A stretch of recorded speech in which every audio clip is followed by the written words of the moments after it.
Welcome to On Air Radio, the show that talks about anything and everything, from current affairs to local news to food and beverage.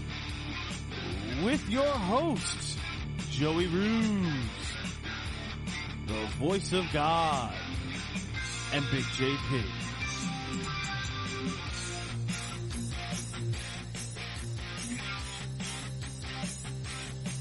And good evening to you folks. We are here at the dungeon tonight. This is Joe Ruse sitting in the big chair for our buddy Big JP.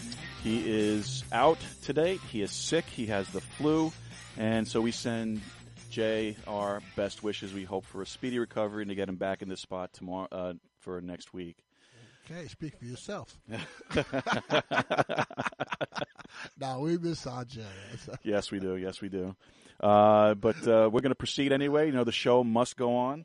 We have a lot going on tonight. A lot going on. We have this horrible incident that took place in Brussels, and we have a lot of politics to talk about, and a few lighter things. And but to keep a tradition before we get into the meat of the show, let's turn over to my right and see how my buddy Joe's doing over there. I'm doing fine. A little bit depressed about what's going on in the world today. I mean, we do have the presidential election heating up hotter than ever.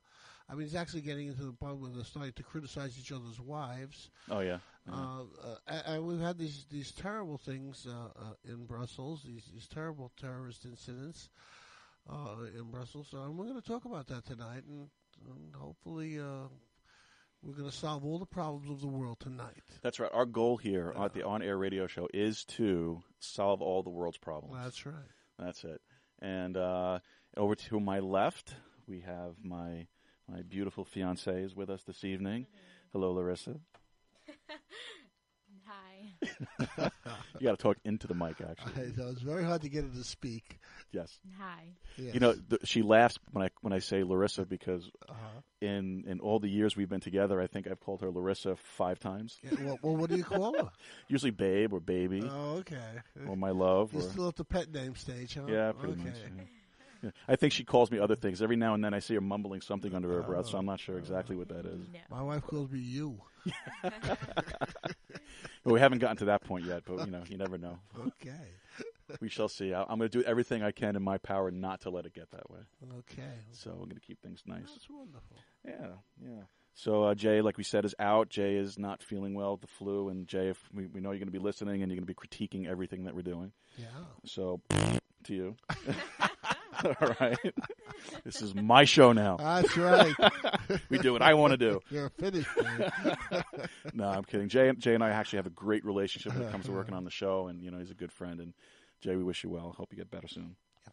So, it's pretty somber actually. With this thing that happened in Brussels, it was I know it was unexpected for us to hear about this. It's a horrible thing. For those of you who I don't know how you couldn't know about this, two bombs were detonated at an airport terminal in Brussels yesterday. One in the actual airport terminal near the American Airlines counter. Yeah. Yeah, and the other one was detonated, I believe it was by the subway. In the actual subway tunnel. In the actual subway yeah. tunnel. So it's amazing more people didn't die. I mean, it yeah. really was. What was the last count? I think 35 died. I think it was 31 confirmed dead, 240 something injured. There are a number that are missing, including several Americans actually. Yeah. And it's terrible, and our thoughts and our prayers go out to the people in Brussels and in Belgium, and we're there with you in our prayers. I know, and what got to me the other day, I heard this report where this really was very preventable. They actually captured the guy from the Paris bombings a few days ago. Actually, 4 days ago, they captured this guy. Right, I believe he was killed in this attack. That was the other guy. The other guy, he's still in custody. Okay. And he actually was the mastermind, if you want to call him a mastermind, behind this attack and the previous attack. And they basically they were interrogating this guy, and he knew about this attack, and they had basic information that an attack was going to happen, Right. but I guess in Brussels they don't do waterboarding or anything like that. They're very nice people over there. Yeah. And I guess they just didn't get the information that they could prevent this now, because right afterwards, after the attacks, that's when they actually found more bombs in these apartments that these guys have in this. There seems to be a section in Brussels where all the Muslims live. Yeah, they have. I don't want. I hate using the term, but I think they call them ghettos. Oh, yeah, and that's where they all. That's where they all live. Yeah, and it really is a shame that they don't. That's one of the things that they're having a problem with. They don't go in there and just, I guess they have these illegal search and seizure laws. They don't just walk into a place. Well, but you see, this is the thing, Joe. This is the problem with multiculturalism. Mm-hmm. This is the problem with open borders. Yeah. This is. I mean, how is the open borders situation working out for the European Union now? Not very well. I'm looking at an article here where it says the Islamic State has trained 400 fighters to attack Europe in a wave of bloodshed. This is open borders. This is the problem that the European Union has brought upon itself. Yeah. I'm sorry to say it that way. I'm sorry if that sounds harsh, but you need to be protective. You can't expect to let 100,000, 300,000 refugees to come into your country and expect them to, knowing where they're coming from in the first place, looking at the way at who's coming. Yeah. I mean, in our own country, our president said, these are mostly women and children, fleeing from tyranny. But if you look at all the pictures of everyone pouring in, these are military-aged young men. And where are the women? They're sending in thousands and thousands of people. I heard a report the other day that the Islamic ISIS sent in over 400 terrorists into the countries all throughout Europe. And these cells, and basically what they are is these little cells of maybe 5-10 people, I don't know, in these cells, and they know how to. They have guys who are trained in building bombs, and you give them a gallon of bleach and some ammonia, and they blow you up. Mm-hmm. They're kind of wild, these guys. Yeah, this is from the Associated Press. The Islamic State group has trained at least 400 fighters to target Europe in deadly waves of attacks, deploying interlocking terror cells like the ones that struck Brussels and Paris, with orders to choose the time, place, and method for maximum chaos, officials have told the Associated Press. They say it's the network of agile and semi-autonomous cells shows the reach of the extremist group in Europe, even as it loses ground in Syria and Iraq. Now, how do you defend against something like that? When you've got people willing to die for their cause, whatever it is. I really don't know what their cause is. What do they hate us for? What do we do to them? They're fighting crusaders. That's how they refer to the people of Europe. That's how they refer to us in this country. This is a religious war. I think it's a lot of bullshit. I think there's underlying. They want to start their own state for. I think religion is their excuse. This is the excuse. We're going to use religion as our blanket to cover up what we really want, and what we really want is to have our own state or something like that, our own territory. It's all about.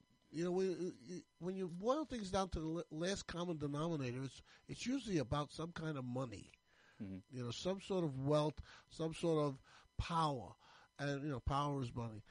It's just uncanny that we just in this day and age we kill each other for things that are material. Yeah, well, but unfortunately, it's not just the money, Joe. It's their own stated purpose is to establish an Islamic rule over the world. Do you really think it's just because they don't like us because we're not Islamic? Yes. That seems to be the thing. That's what everyone's saying, but I just can't fathom it in my head that somebody, just because you don't like what I like, I got to kill you. But that's the whole thing.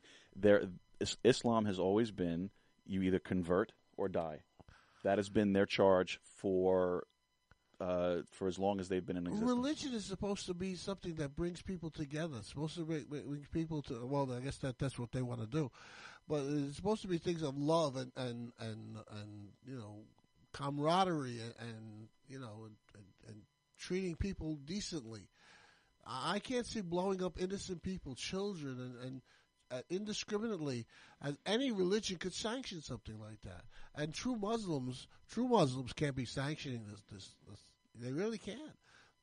Well, where are those Muslims that? Where are they? Is right. Yeah. They're not stepping forward because in the truth of the matter is, in the back of their head, they're condoning this. Well, they may not be condoning the back of their heads, but the what could be the situation is, I'm having a computer problem here. I'm sorry. Well, that's all right. I'm trying to open up my sheet here.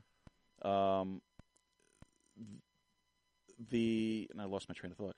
The thing with the moderate Muslims is they know that if they come out and they speak their mind on this matter, they will be treated just as an infidel, as you and I would be treated, and they would suffer the same fate that you and I. So it's all about fear. That's exactly right. It's all about fear.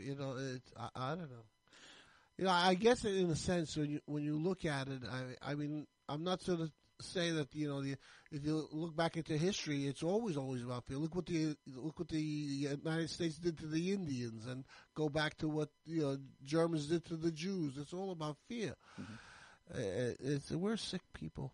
Yeah. We're a sick race. Let's see. There's a quote here. Let me see if I can find it.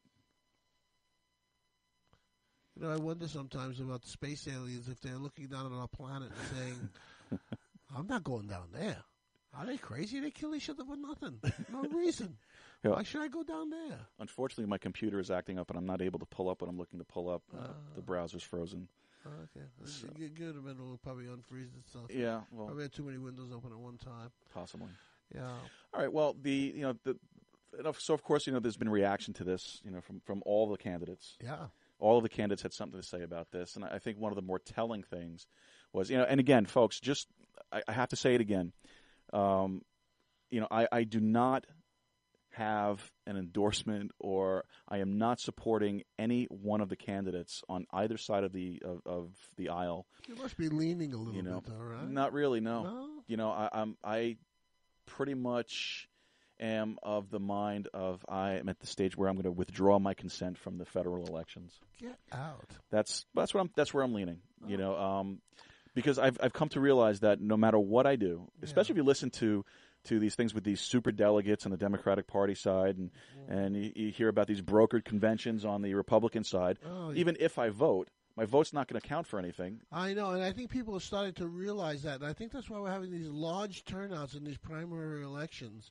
I don't know if you saw what happened in Arizona yesterday. The lines were around the block. Around the corner, I heard, yeah. For hours. People were waiting for hours and hours online to vote because they weren't prepared for these kind of crowds. That's right. And that's a wonderful thing. I'm not knocking that, and God bless the people that they waited and they voted. That's what you're supposed to do. But if you don't vote, what's the old saying? You don't complain about the government you get if you don't vote. Yeah. My personal feeling on this, Joe, and this really shouldn't be a surprise to anybody that really knows me, is that I don't believe that the federal government is working within the parameters that were set for it. Oh, absolutely. And I think you're not going to change Washington. Just look at what's happening in the Republican side with this brokered convention and how all the old established Republicans are coming out to stop a candidate from winning. Right. A candidate who was there basically the people's choice. Let's face it, Donald Trump is the people's choice at this point, And they're just doing everything they can. I've never seen a campaign like this in my life where the party hasn't been behind their candidate. And why is that? And both candidates, Cruz and Trump, are basically what they consider outsiders to the conservative movement. Right. But what I was saying was that my feeling is that you're not going to change Washington. Yeah. Washington is a sewer. It's a cesspool. You're not going to change it. Your vote is not going to matter when it comes to the federal election. If you want to affect change in the government, change has to start at your local and state level. Yes. Remember, the states created the federal government. Yeah. The states gave the federal government 18 specific powers to operate under. And the federal government has grown and grown and grown under both parties. Yeah. Nobody is innocent in this. Well, I think that's part of the problem because both Cruz and Trump are advocating states' rights. Basically, they want to bring Common Core, Well, bring the education back to the state. Individual medical care, and get the feds out of the medical care business. Yeah. Well, Trump has of late said a few things that I found very interesting, and we'll get to those things in a minute or two. Okay. But the thing is, when you listen to Trump, and you listen to Cruz, and you listen to Bernie Sanders, and you listen to Hillary Clinton, basically every single one of them is tapping it is trying to get government to do things. Is trying to get government for Donald Trump. He's talking about building a wall, right? He's talking about everything that he talks about. He says Mexico's going to pay. Yeah, but that's not going to happen. Oh. I think he means not to get off the subject, but I think he means when he says Mexico's going to pay for it, he's going to make it so lucrative for them to pay for the wall trade-wise. Yeah. Trade-wise, that we're going to get that money back in some way, yeah. Yeah. No, I could see that too. But if you listen to the things that they all talk about expanding government to do things for you and getting government to help. Yeah. I don't want the government's help. I don't need the government's help. The only thing that I want this government to do is do what it was intended to do, and that's stay out of my way, let me provide for myself and my family, and let me live my life. Yeah. I don't need the federal government to be involved in my toilet paper. I don't need them to be involved in telling me how many gallons my toilet can flush. Well, I don't need them dictating the colors of the tags on the air conditioning you buy at PC Richard. Don't need that stuff. No, you're 100% right, and that's a true conservative view. That's a conservative view. But we also have liberals in this country who want to take care of everybody. Right. Well, and the liberals' chief thing is that if they can't get you to sway their way through discussion and debate, they make a law to force you to do it. They force you to get health care. They force you to, most liberals that I know, and I'm not going to say it's every liberal, but most liberals that I know think that it's a wonderful thing that the federal government confiscates my money and my paycheck every 2 weeks and dishes it out to people who don't to work. people who don't work, who don't want to work for the most part. Generations of correct. substance. Correct. And they think that that's generous. They think that that's a generous and a good thing to do. Well, let me tell you something. In some cases it may be, but most cases I don't think so. But look at it from this perspective. How generous and good-natured is it when you're being forced to do it at the muzzle of the gun of the IRS? Absolutely. When you're compelled to do something like that, it's not a good thing. It's not what this country was all about. If our founding fathers ever saw what this country has become. The other day I was reading. Yes, I do this. Okay, I was reading the Declaration of Independence, and there are a number of charges in the Declaration of Independence that the United Colonies at the time made against the King of Great Britain. If you look at those listed charges, how many of them do you think you can apply to the government of today? I'll bet you. You know what? And while I'm going to take out my handy-dandy pocket Constitution here, and I know Jay is probably going to be listening to this and going, "What the frig are these guys doing?" Always have it ready here. Always politics with these guys. Let me pull out one thing. This is one of the charges that was made against the King of Great Britain. Okay. He has erected a multitude of new offices and sent hither swarms of officers to harass our people and eat out their substance. Hello. I know what he means by that. Yeah. Yes. Hello. Yeah. Anybody there? Yep. Hello. Yeah. Bueller. Yep. I mean, come on, people. I mean, look at these unconstitutional offices. Yeah. Look at the Department of Education, unconstitutional. Department of Energy, unconstitutional. Yeah. The Environmental Protection Agency, unconstitutional. But yet these folks will come to you and harass you, and bring fines and levies against you, unconstitutionally, harassing the people. I think these offices were brought about because of abuse of power.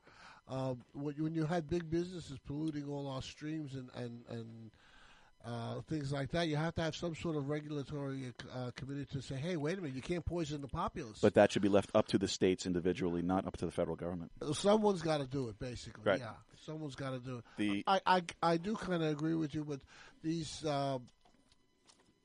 companies, Union Carbide and whatever, these people have so much political power because they elect the popular. And the only reason why they do have that political power is because they're entrenched with the federal government. Yes, of course. You know, let me read something to you. This is, let's see. The powers not delegated to the United States by the Constitution, nor prohibited by it to the states, are reserved to the states respectively or to the people. Oh. That is the 10th Amendment to the Constitution of the United States. Yeah. So if it's not listed in this Constitution as a responsibility of the federal government, then it is reserved to the states or to the people of the states. Yeah. So when you have a situation like you were saying, Joe, about, pollution and, something has to be done. What did the state of New York do to prevent that? Sure. That's the state. I would rather be able I would rather the state of New York to take on those roles and responsibilities. Why? Because it's local government, and if we're not happy with the way they're doing things, we can vote them out. And we can change the government. You're not going to be able to change, so your vote doesn't really count when it comes to federal elections. Look at the problem they just had in Detroit with the water polluting of the drinking water. Right. And it's almost criminal.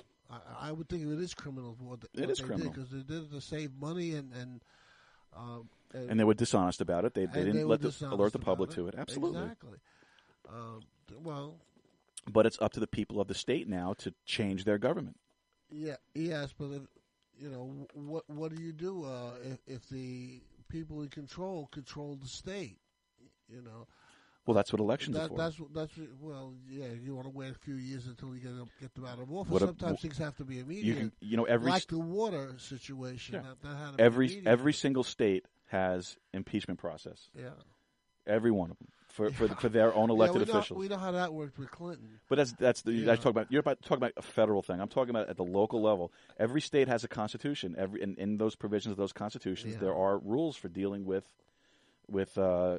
corrupt politicians. I know, but the problem is really the corruption is so rampant among all of them, even the federal and on state level. So, what do you do? We're just the populace.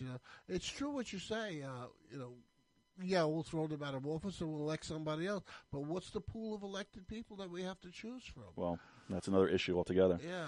Especially when you have the federal government involved with education. You kind of don't get to the position of being elected to public office without some sort of you're in the in crowd. Right. You have to be with the boys.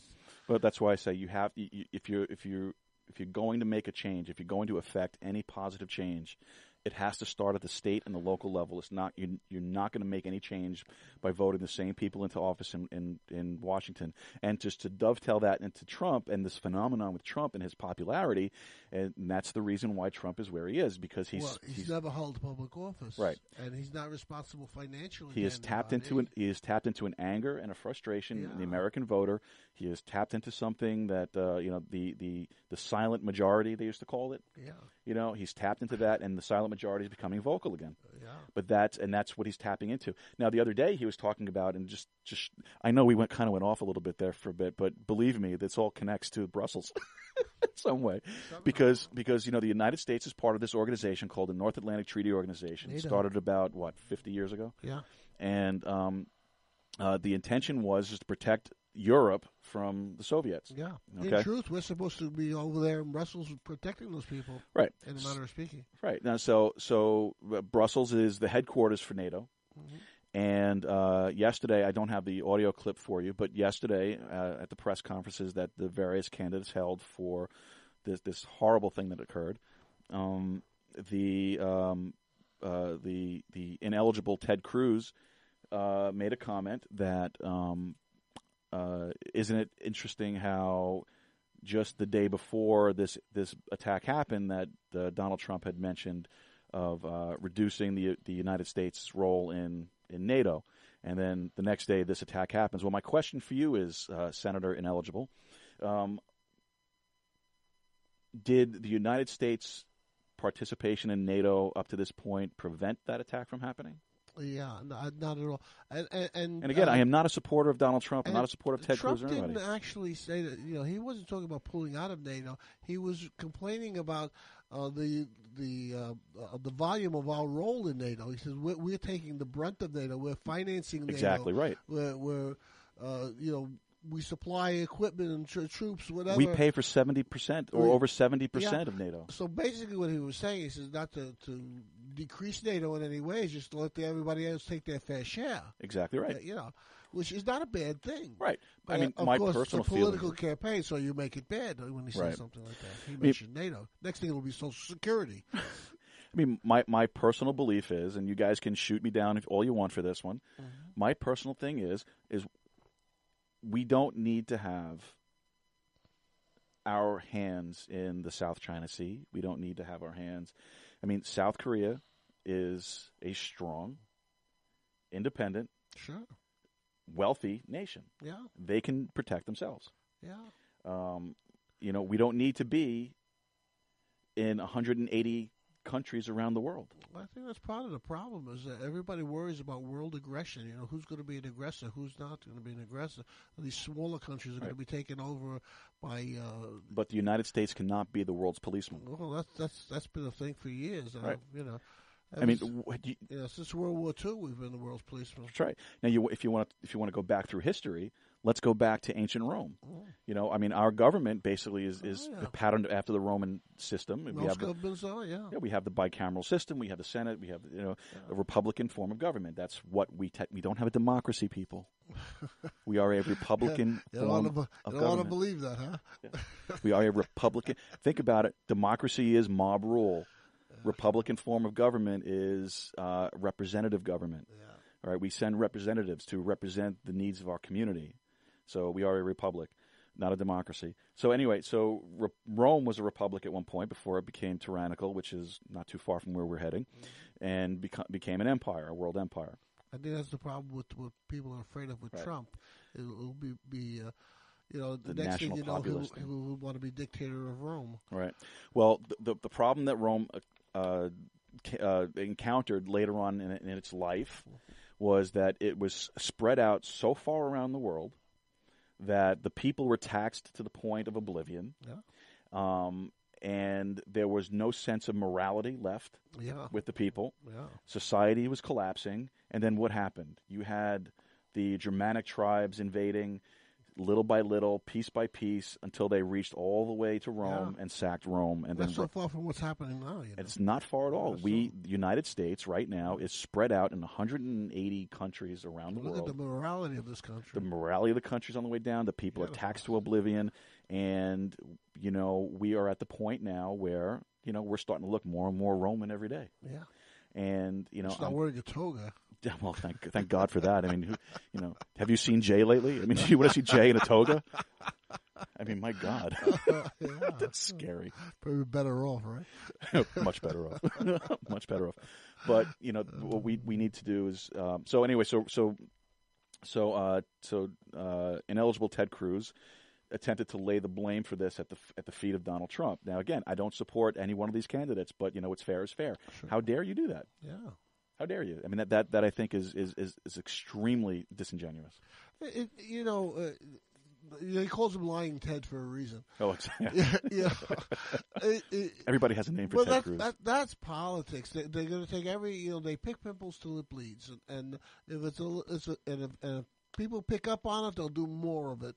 I think the reason Trump is such a name caller is because he gets reactions from people. The polls show that, hey, we love when you call people names. It's a lot of fun. Keep doing it, pal. Yeah. If it works, it works.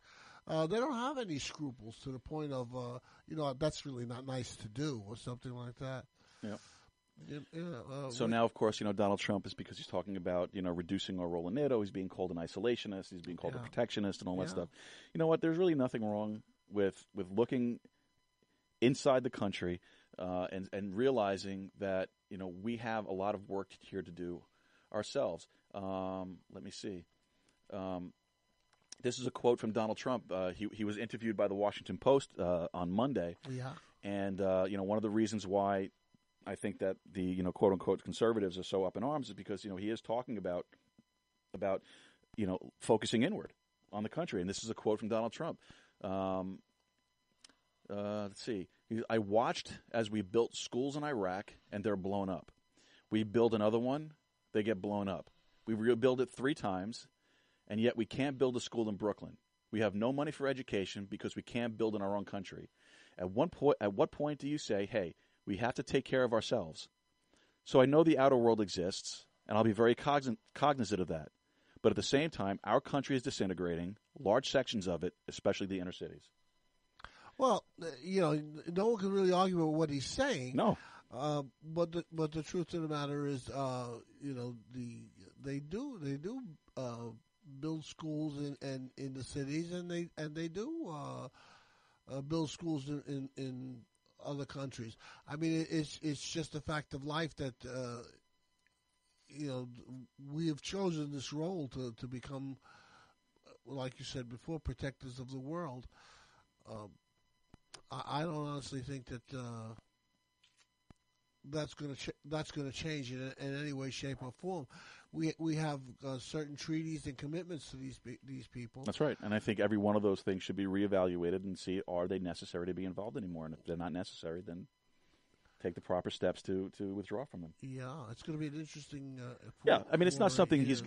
If he is elected, I think I said this a while ago. Every candidate on the stump makes promises and promises and promises. Yes.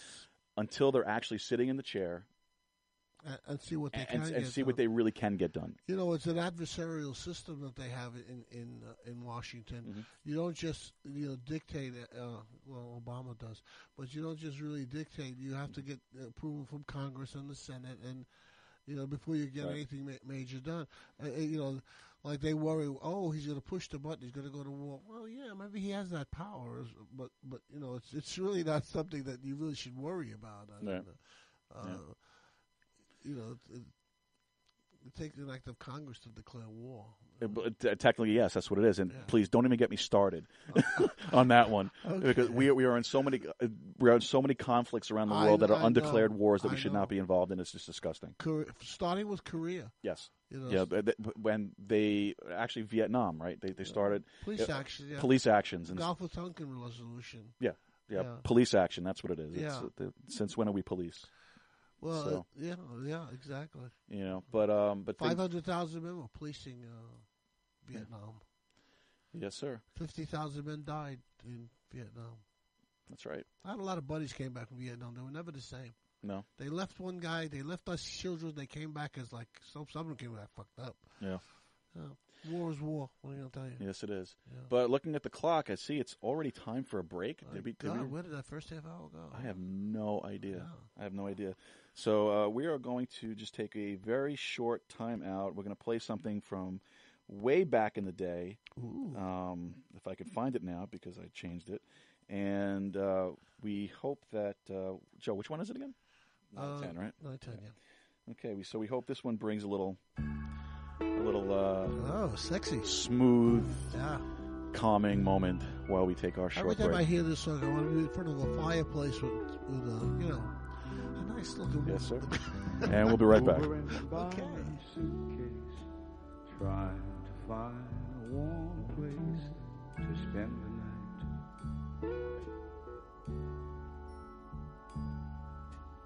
Heavy rain falling.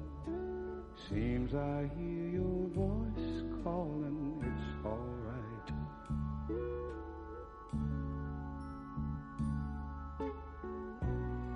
A rainy night in Georgia. A rainy night in Georgia. It seems like it's raining all over the world. I feel like it's raining all over the world.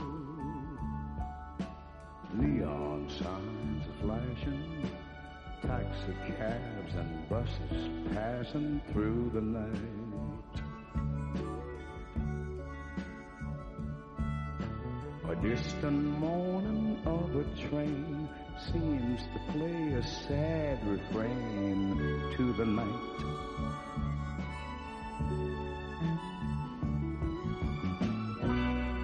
A rainy night in Georgia. such a rainy night in Georgia. Lord, I believe it's raining all over the world. I feel like it's raining all over the world. How many times I wondered, it still comes out the same.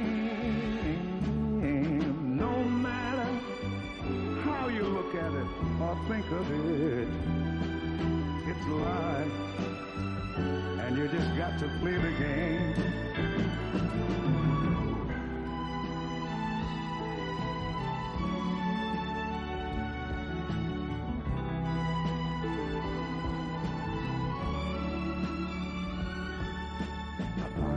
Place in a boxcar, so I take my guitar to pass some time.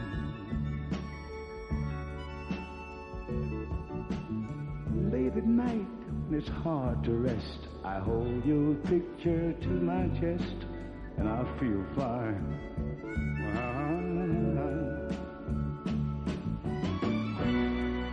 But it's a rainy night in Georgia. It's a rainy night in Georgia. I feel it's raining all over the world. Kinda lonely that. And we are coming out of our break. Oh, I love Brooke Benton. Brooke Benton, man. Yeah, sure thing. How awesome is Brooke Benton? Oh, you kidding me? Oh, God, I could listen to him all night. Well, primary yesterday in Arizona was a big one. Yeah. So this is before we get to that, let's sure. identify ourselves here. This is the On-Air Radio Show. Oh, yes. My name is Joe Ruse, and to my right is Joe C., our voice of God. Oh, yes. I was and sitting in for the absentee Jay. And over to my left is my sweet Larissa. Hi. Hey, that's twice today she got on the air. That's awesome. I'm telling you. So Jay is not here with us this evening. He is homesick, and again, Jay, we wish you the best. And he will be back next week. we hope that our talking points tonight are not making you nauseous more than you already are. So we had Arizona last night. Arizona last night. I have a graphic up here somewhere. And Utah, which on the Republican side, we had Ted Cruz actually whipping the competition in Utah. He won big. He really won big. But, that was kind of to be expected. They would never vote for Trump in Utah. Yeah, I didn't think so either. I figured... No, he's... Are you kidding? He's... That's the extreme... they're extremists. I know, but isn't it funny, though, how Donald Trump did better with evangelicals than Ted Cruz? I was really surprised about that. That's amazing. Yeah, very surprised, because, every other word out of, Cruz's mouth is God bless you. Yeah, you know what I think hurt him, and I don't think he realizes it yet. Phony. Not even that. It's Glenn Beck. Oh. I think Glenn Beck is doing more harm than good for Ted Cruz with the evangelicals. I mean, have you heard any of the clips from Glenn Beck? And, really no. Well, when you have a chance, Joe, Google it and look it up. I will. Glenn Beck has been basically talking about Ted Cruz as he is the anointed one from God, come to run the country for us, and the only one who can save it. I thought Rush Limbaugh had talent from God. Oh my gosh, it's pathetic. It really is, and when you listen to it, it's creepy. A couple of weeks ago, Glenn Beck had made and I had it on one of our prep sheets, but we never got a chance to get to it.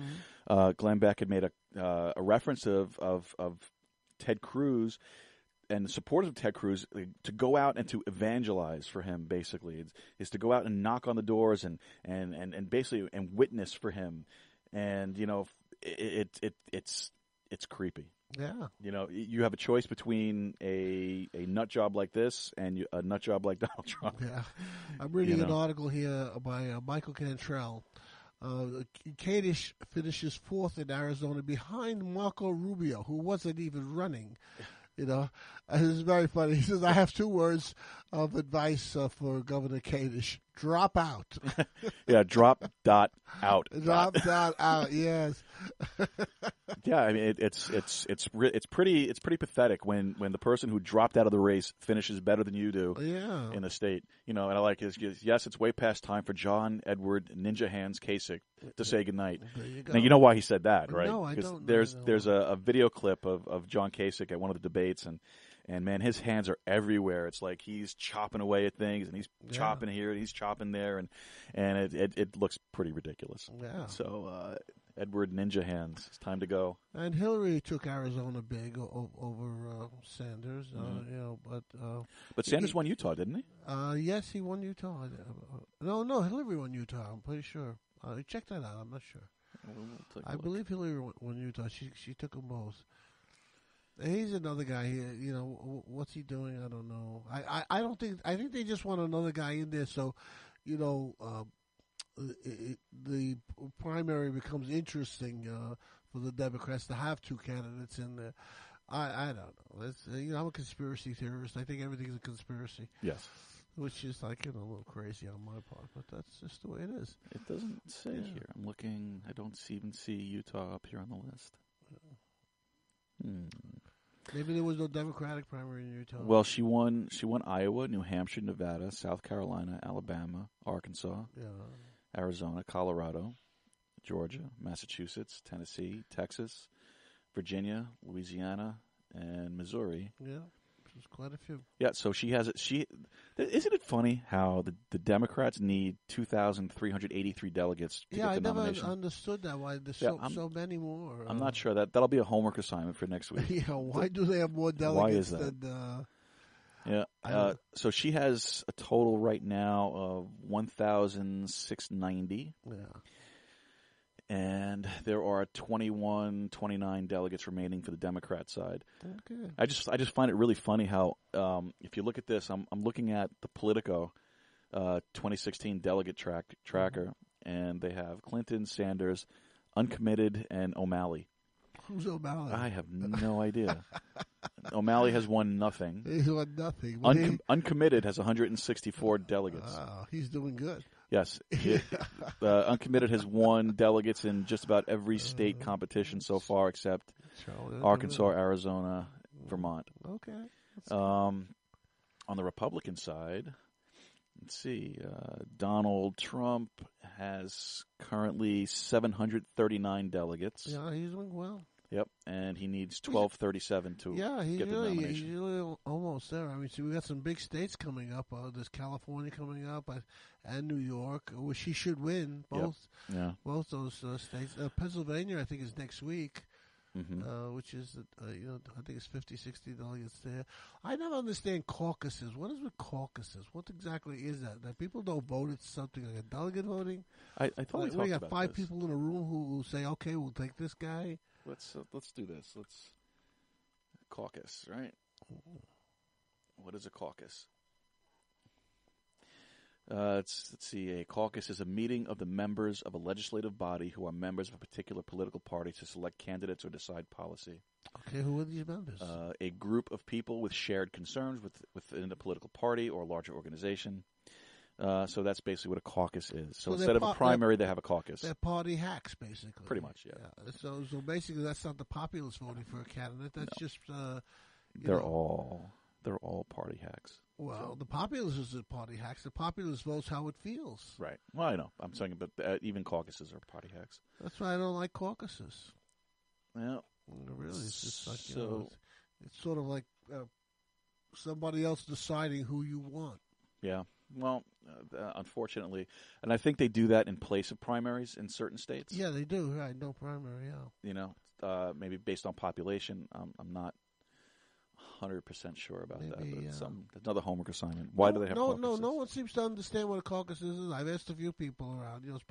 People who are really into politics. Not like myself.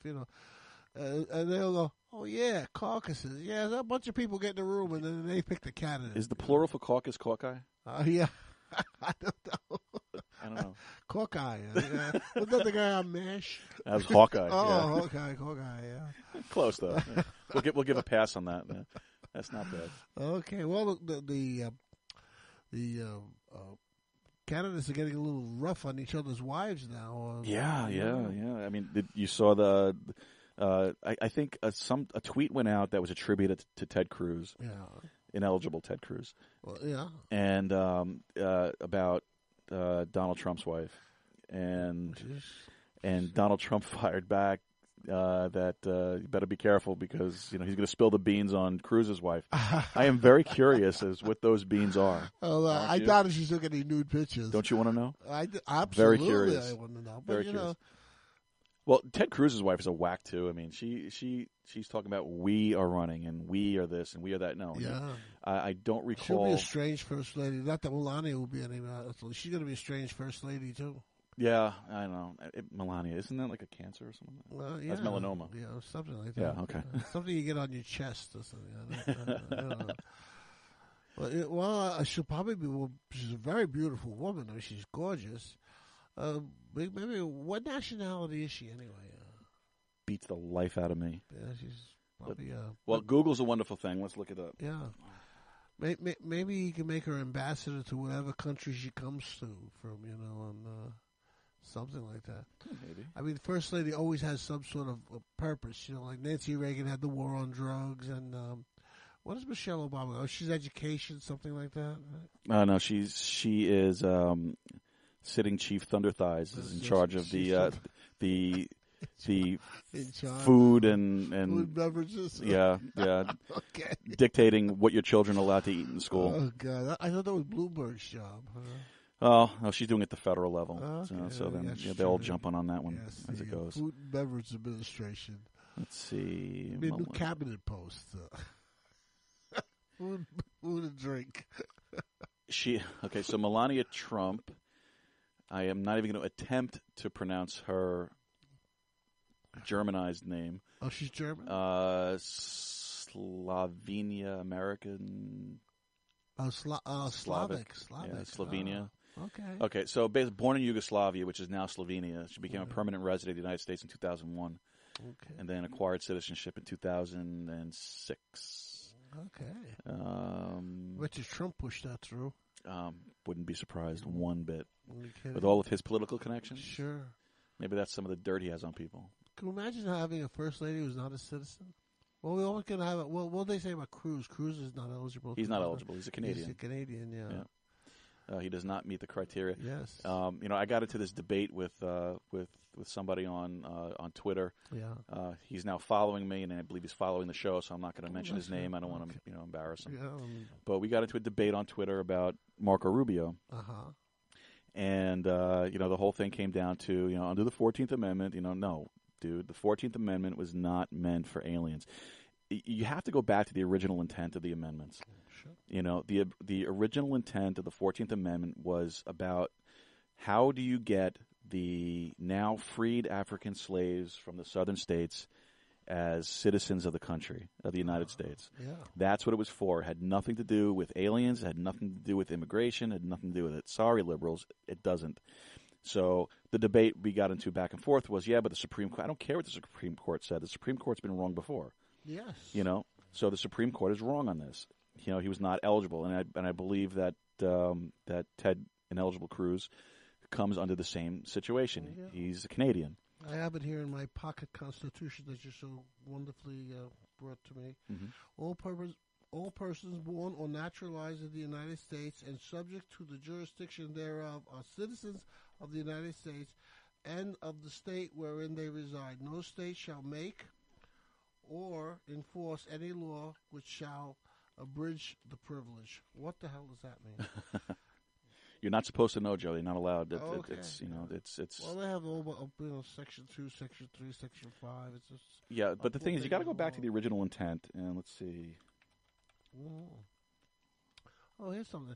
No person shall be a senator or representative of Congress or elector to the president or vice president or hold any office, civil or military, under the United States or under any state who are having previously taken the oath. My God, these are lawyers, I tell you. Oh, absolutely.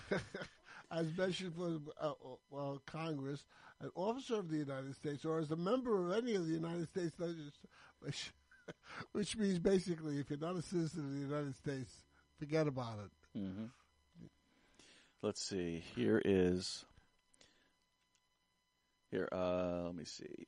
In 1866, the actual author of the post-Civil War Amendment, Senator Jacob M. Howard of Michigan, explained the real purpose of his amendment. Okay. Unfortunately for liberals, it was only for granting citizenship to recently freed African slaves, not foreigners. In fact, it didn't even include Native Americans. Howard wrote, and this is in the congressional journals of the time. All right, Howard wrote, this is the man who wrote the amendment, folks. Yeah. Howard wrote that every person born within the limits of the United States and subject to their jurisdiction is by virtue of natural law and national law a citizen of the United States. Right. That's the way I understand the law. This will not, of course, include persons born in the United States who are foreigners, aliens, who belong to the families of ambassadors or foreign ministers accredited to the government of the United States, but will include every other class of persons. I didn't know that. I thought that if you were born in the United States, no matter who you were born of, you were a citizen of the United States. So you didn't carry dual citizenship. Not according to this. Oh. So sadly, the 14th Amendment is a widely abused amendment, as it is also justification in the Roe v. Wade abortion case. Clearly, not enough Americans know what the amendment actually was intended for. So this means that Donald Trump is 100% correct with the 14th Amendment. Liberal media is completely wrong. So if he makes a constitutional challenge to it, it's very possible he could win. It's very possible. But the precedent is that the Supreme Court rules the opposite direction of what the 14th Amendment actually said. And now that there's the unbalance with Antonin Scalia's passing, you know, the most you're going to probably get is a 4-4 tie, and it won't go anywhere. That's for sure. Yeah. So, you know, it's really a moot point. There's no point even really fighting with it. But, you know, you got to stand on it. You got to look at the original intent. You can't just go by, you know, the current court's reading and understanding of it. Original intent is important. You have to follow it. You have to look at it. So a lot. I'm telling you, there's a lot of stuff. If you really just take the time and research things and look it up, I mean, there's just so much out there. There's so much. The Constitution basically is, you know, it's written by, you know, in lawyerese, and you know, lawyerese is one of those things that you know, interpret the way you want to interpret. Well, I think the intention of the Constitution was to be written in a way that the average person can read it. Not the amendments. No, the amendments too, but the original amendments, the more recent things are written a little bit more ambiguous, a little bit, you know, and I think purposely so they can be interpreted in different ways. You know, any lawyer will tell you when they make a contract up, they always want that little escape clause. No, I didn't mean that. I meant this. You know, right? I mean, just listen to the language on this and tell me what you think it means. Okay. No soldier shall, in time of peace, be quartered in any house without the consent of the owner, nor in time of war, but in a manner to be prescribed by law. Okay. That's pretty simple. Yeah. Right? You can't, you know, the government does not have a right to quarter soldiers. Confiscate your property, basically. No, to quarter soldiers in your house. Yeah. You know, they do it all the time. Right.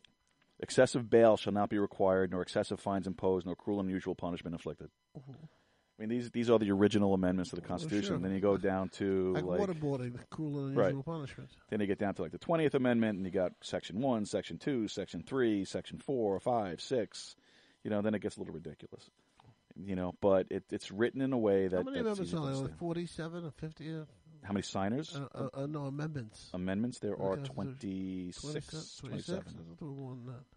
No, 25, 6, 27. 27 amendments. 27 amendments. So, and, you know, the most recent one was ratified in,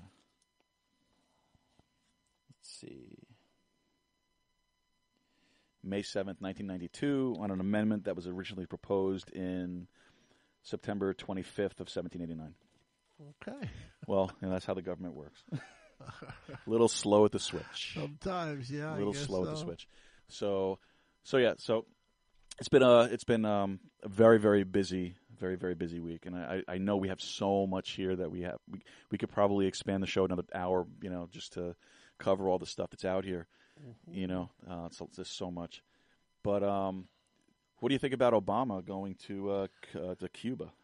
Well, you know, they made great hay out of it, the fact that he was at a baseball game and he didn't come back, and you know, after the Brussels thing. But in truth, maybe he should have just for show. Not that it would have changed anything, or not that he could have done anything. No.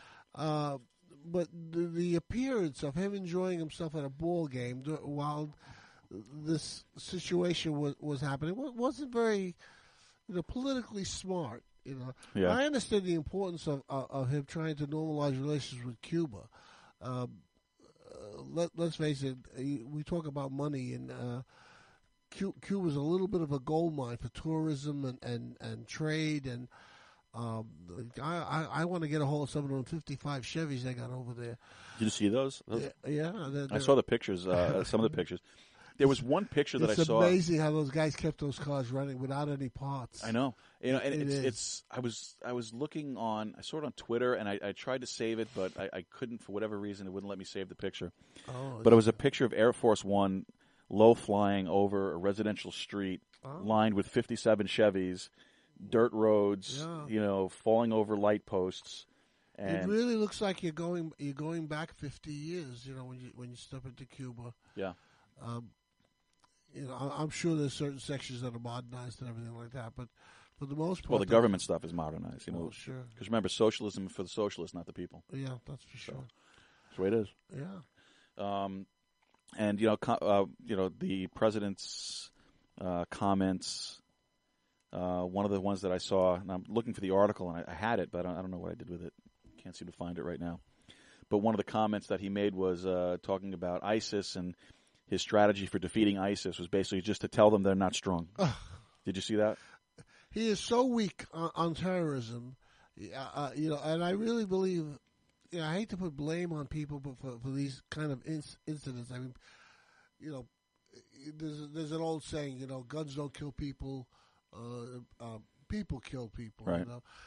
It's the same thing with terrorism. It's these people are terrorists. No matter what you do, they're going to do what they got to do, what they think they have to do. Right. And that's not the president's fault, but there are things that he should be doing and saying to try to stop this crap. Mm-hmm. Well, who knows? Well, the president being over in Cuba, though, had a couple of interesting reactions. Mm-hmm. I don't really know how I feel about it, to be honest. I like the idea we got Cuban cigars now without any, you can do it legally. Yeah. They talk about human rights in Cuba. I don't know much about human rights, but for the people I've seen there, and the things that they have good health care, they have some of the best doctors and medicine is in Cuba. Mm-hmm. They do have one of the best. Education-wise, they're very well-educated people. I can't say that because I can't say that communism works, but for the essentials of life, because they do live in poverty, personal poverty. They live in poverty, and they're not allowed. They're not allowed to read certain books. I mean, they actually ban and burn books that they're not allowed to read books like by Martin Luther King. Well, there you go. That's communism in a sense. Exactly. So, I mean, how greatly educated how great can their education system be? You're saying a worldly education to have so they can have points of view on different things. Right.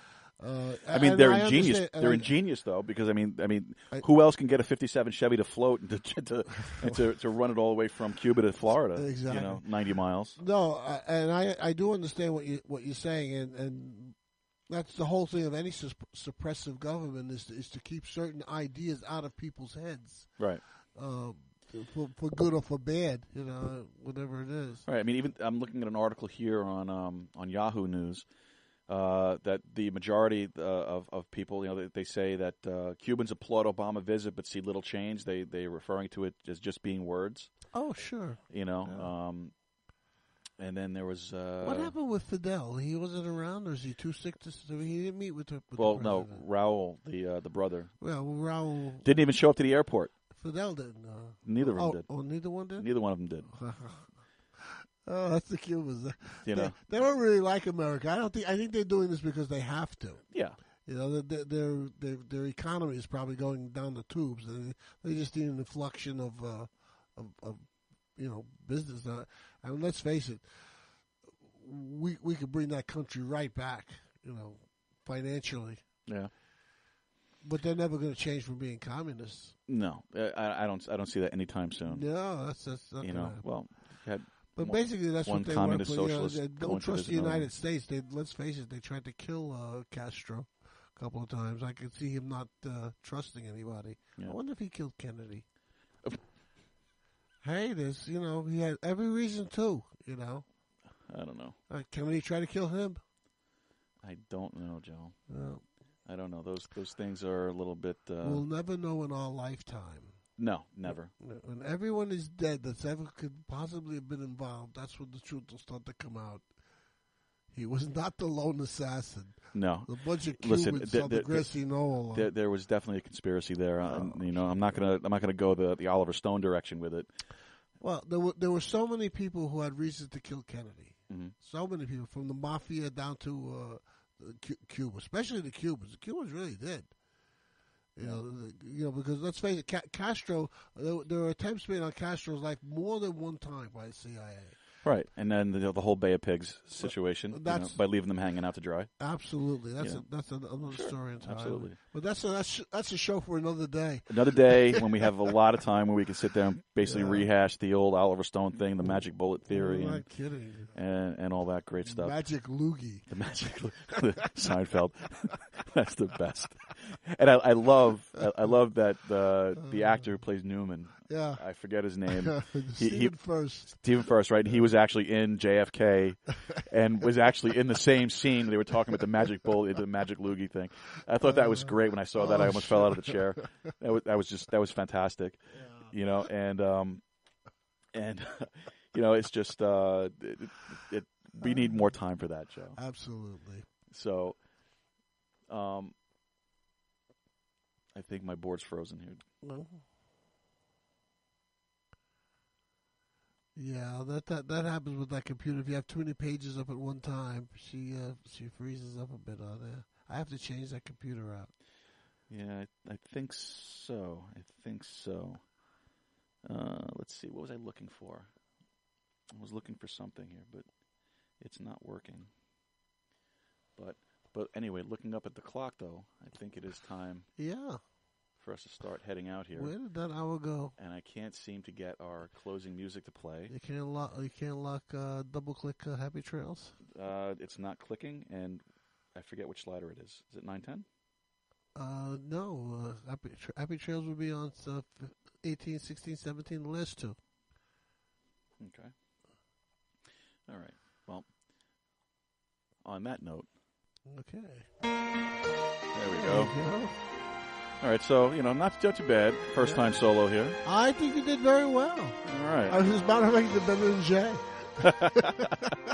Well, we missed Jay, and we're looking forward to coming back next week. Okay. And, great time tonight, Joe. Thanks for helping me out with this. Okay. I wish I was more prepared. I wasn't prepared for that, but it worked out great. No, I think we did. Thank God you were prepared. Well, I'm more prepared than most people think sometimes. Absolutely. But it's been a great night. We had a really great time. A lot of stuff going on. We didn't really touch everything. And if you have any comments, any questions, or anything you need to ask us about, or if I said something that you didn't quite agree with, please go to our Contact Us section. Send us an email on our website, onairradioshow.com. You could also find us on Twitter at @TheOnAirRadio. You can find us on YouTube. You can find us on Hipcast, on iTunes and Stitcher, and everywhere. Tune in, and we are all over the place. I'm telling you, we are all over the place. So, folks, I just wanted to say thank you again for your time and your patience in listening to us this evening. God bless you. Good night and goodbye.